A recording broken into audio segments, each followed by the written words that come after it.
Abdullah bin Ja'far, a saint of the past, he went into a garden and he saw a young servant slaving away and working hard. He was observing him working through the day. And when it came time to eat, he brought 3 loaves of bread. And suddenly a dog came and it was panting. So that young man, he gave that dog 1 loaf of bread. The dog ate it. Then he saw that the dog had eaten it, so he gave him another loaf of bread, and the dog ate it.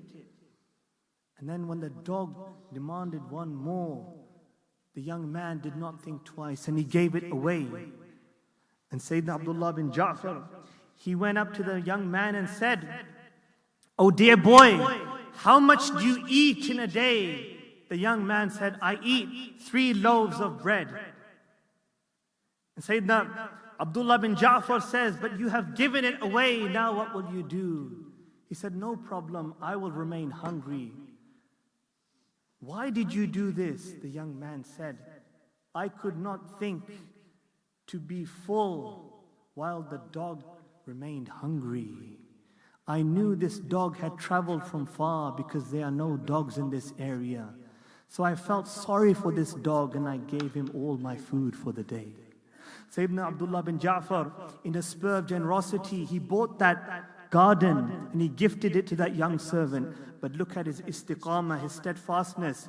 He did not let this newly obtained garden push him away from the path of Allah subhanahu wa ta'ala. He gifted that garden to the state for Muslims, and all the sheep, the plantation and the fruits, he distributed it in the society. Then he moved away from that village. This is istiqamah, brothers. You do not let anything affect you on the path towards Allah subhanahu wa ta'ala. Imam al Shafi, the great jurist, the mujaddid of his time, he lived a life of faqr, of poverty, of ju'. He refrained from fulfilling his desires and accumulating wealth. He spent his time learning and practicing spirituality.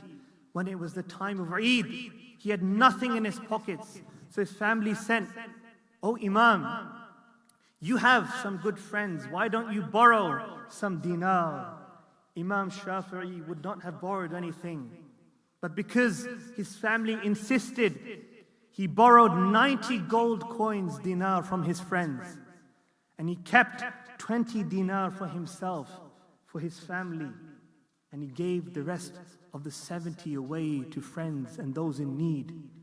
And then he says, suddenly, a man from Quraysh came to me.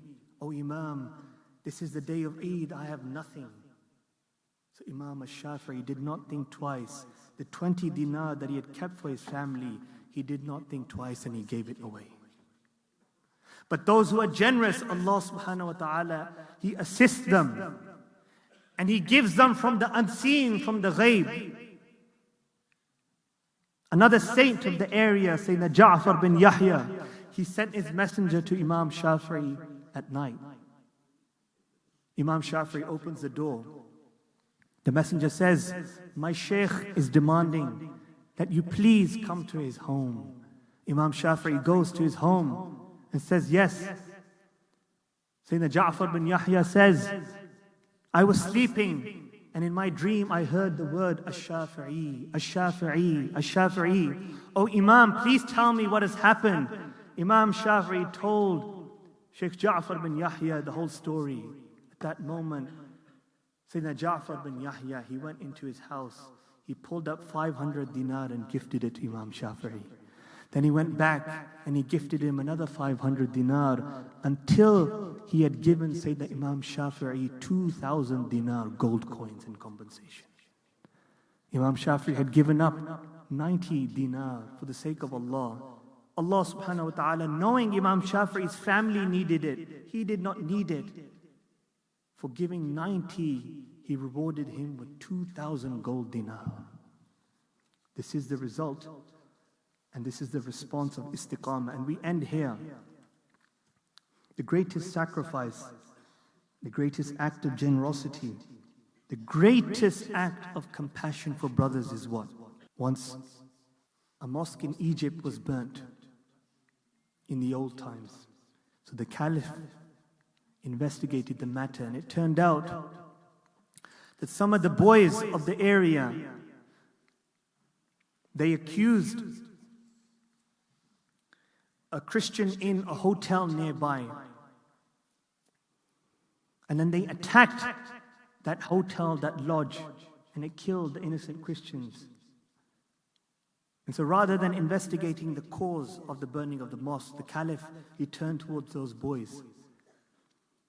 And he wrote down some punishments on a piece of paper, and he distributed them.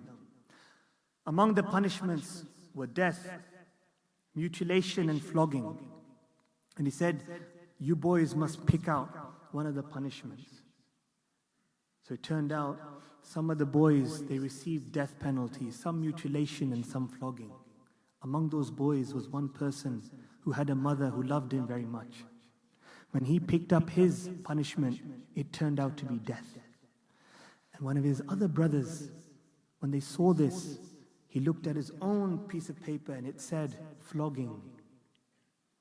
But because he knew that his brother and his friend, he had a mother that dearly loved him, he said, "Oh brother, oh friend, give me your punishment of death and take mine, because your mother loves you very much." Because of this delicacy of thought, when the Khalifa of the time found out, he forgave them all.